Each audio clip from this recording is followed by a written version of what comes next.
Jeremiah chapter 10 from the King James Scriptures. Hear ye the word which the Lord speaketh unto you, O house of Israel. Thus saith the Lord, learn not the way of the heathen, and be not dismayed at the signs of heaven, for the heathen are dismayed at them. For the customs of the people are vain, for one cutteth a tree out of the forest, the work of the hands of the workmen with the axe. They deck it with silver and with gold, they fasten it with nails and with hammers, that it move not. They are upright as the palm tree, but speak not. They must needs be born, because they cannot go. Be not afraid of them, for they cannot do evil, neither also is it in them to do good. For as much as there is none like unto thee, O Lord, thou art great, and thy name is great in might.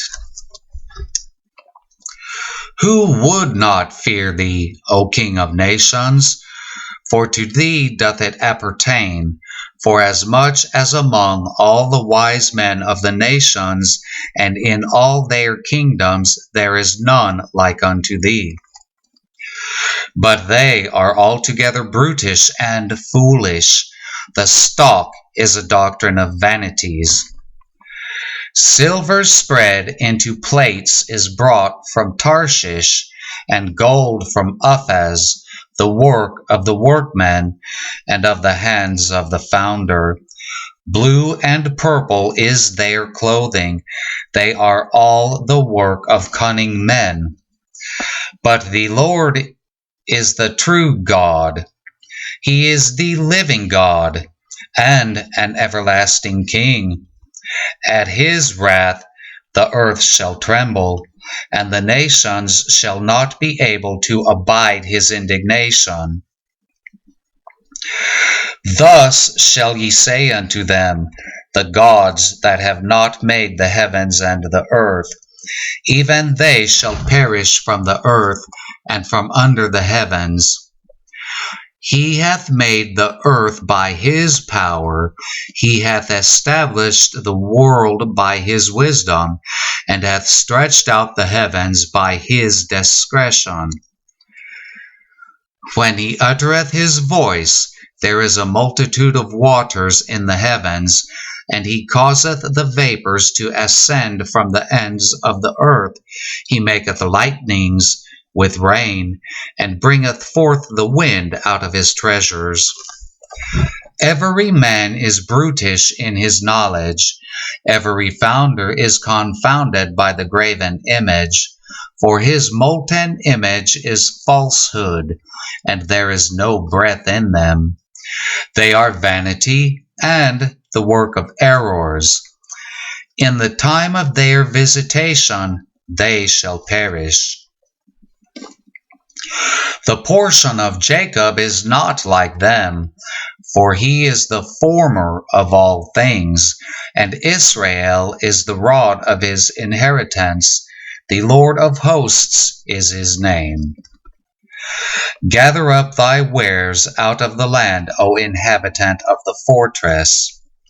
For thus saith the Lord, behold, I will sling out the inhabitants of the land at this once, and will distress them, that they may find it so. Woe is me for my hurt, my wound is grievous. But I said, truly this is a grief, and I must bear it. My tabernacle is spoiled, and all my cords are broken. My children are gone forth of me, and they are not. There is none to stretch forth my tent any more, and to set up my curtains. For the pastors are become brutish, and have not sought the Lord. Therefore they shall not prosper, and all their flocks shall be scattered. Behold, the noise of the brute is come, and a great commotion out of the north country, to make the cities of Judah desolate, and a den of dragons. O Lord, I know that the way of man is not in himself. It is not in man that walketh to direct his steps. O Lord, correct me, but with judgment, not in thine anger, lest thou bring me to nothing. Pour out thy fury upon the heathen that know thee not, and upon the families that call not on thy name. For they have eaten up Jacob, and devoured him, and consumed him, and have made his habitation desolate.